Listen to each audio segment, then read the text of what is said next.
રાજ્યમાં કાળઝાળ ગરમીની શરૂઆતમાં આ દ્રશ્યો જોઈને તમને એમ થશે કે નક્કી કોઈક વિસ્તારમાં સારો એવો વરસાદ ખાબકી ગયો હશે, પરંતુ એવું વિચારવું ભૂલ ભરેલું સાબિત થશે.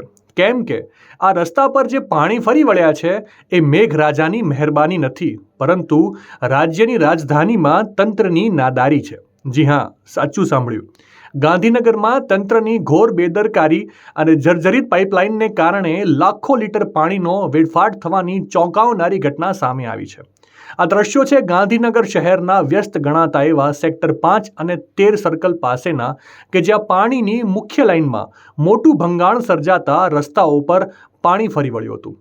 સેક્ટર 5 અને 13 ચોકડી પાસે લાઇન ફાટવાને કારણે પાણીનું પ્રેશર એટલું વધી ગયું હતું કે જોતામાં આખું જંકશન પાણીમાં ગરકાવ થઈ ગયું હતું. માર્ગો પર જાણે નદીઓ વહેતી હોય તેવા દ્રશ્યો સર્જાયા હતા. પાણી ભરાવાને કારણે રસ્તા વચ્ચેના ડિવાઈડર પણ દેખાતા બંધ થઈ ગયા હતા, જેને પગલે વાહન ચાલકોને અવરજવરમાં ભારે મુશ્કેલીનો સામનો કરવો પડ્યો હતો.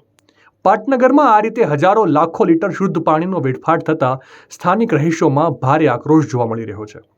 ત્યારે જળ એ જીવનના નારા લગાવતી સરકારના રાજમાં જો પાટનગરમાં જ પાણીનો આવો વેડફાટ થતો હોય તો સરકાર સામે લોકો કયા મોટે સવાલ કરવા જશે એ હવે વિચારવાનું રહ્યું.